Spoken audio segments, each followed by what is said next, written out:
Pilipinas, posible pang makatanggap ng mga karagdagang Bell AH-1 Cobra mula sa Estados Unidos.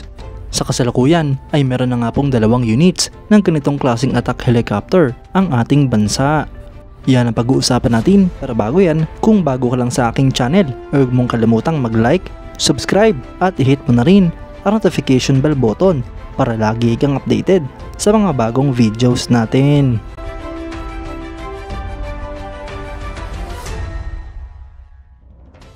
Usap-usapan nga po ngayon mga idol ang pahayag ng Estados Unidos ng kanilang commitment para sa ating bansa, lalong-lalo na pagdating sa military. Alam naman nga po natin mga idol na malalim na ang pinagsamahan ng Pilipinas at ng Estados Unidos, kaya hindi na nga po bago sa Estados Unidos ang ating bansa. Matagal na nga po tayong tinutulungan ng Amerika mga idol at karamihan sa ating mga kagamitan ay mula sa kanilang bansa. Sa tulong nga po ng Excess Defense Article mga idol ay maaaring makakuha ang Pilipinas ng mga pinaglumaang attack helicopter ng Estados Unidos.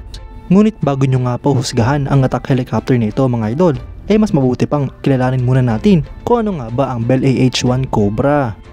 Ang helicopter nito mga idol ay isang uri ng single engine attack helicopter na dinevelop at minamanufacture ng American rotorcraft manufacturer na Bell Helicopter. Ito nga po ay miyembro ng prolific UE family.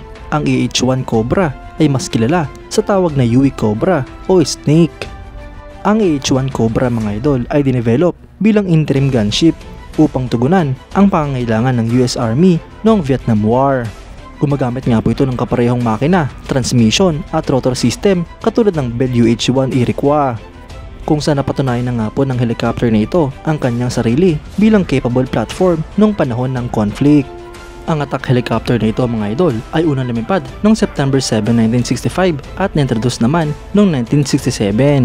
Nagretiro naman nga po sa US Army ang attack helicopter na ito mga idol noong 2001. Ito nga po ay sinulang produce noong 1967 hanggang 2019 at meron na nga pong mahigit sa 1,100 units ang mga nagawang ganito. Ang mga current military operators nito mga idol ay ang Bahrain, Japan, Jordan, Kenya, Pakistan, Pilipinas, South Korea, Thailand, Turkey at United States, kung saan ginagamit ito ng Florida Department of Forestry at US Forest Service. Habang former operators naman ito ang Israel, Spain at United States sa pamamagitan ng kanilang US Army. Ang helicopter nito mga idol ay pinapalipad ng 2 crew, isang piloto at isang co-pilot. Ito nga po ay may habang 16 meters, fuselage length na 13.5 meters, width na 3.15 meters at height na 4.11 meters. Ang empty weight naman nito mga idol ay 2,635 kilograms, habang ang maximum takeoff weight naman ay 4,309 kilograms. Para naman sa power plant mga idol ay meron nga po itong isang Lycoming T53L13 turboshaft engine. Sa performance naman ay meron nga po itong maximum speed na 276 km per hour, may range na 310 nautical miles at service ceiling na 3,500 meters. Sa armament naman mga idol ay pwede nga po itong lagyan ng 2 7.62mm multi-barrel miniguns o 2 M129 40mm grenade launchers. Pwede nga rin po itong lagyan ng mga 70mm rockets, M18 7.62mm minigun pad, XM35 armament subsystem at XM195 20mm cannon.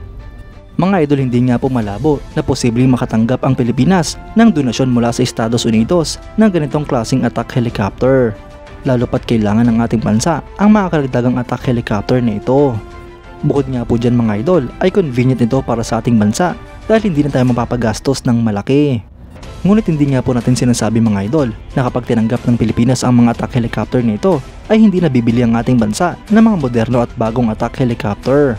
Kasama pa nga rin po sa plano ng modernization program ang pagbili sa mga bago, moderno at malalakas na mga attack helicopters. Kayo mga idol, ano ang masasabi nyo? Comment down below for your thoughts and opinions. At yan nga lang po ang pag-uusapan natin ngayon mga idol. Maraming salamat sa panonood. Huwag nyo rin kalimutang mag-like at subscribe bilang suporta sa ating channel. Mabuhay kayo mga idol!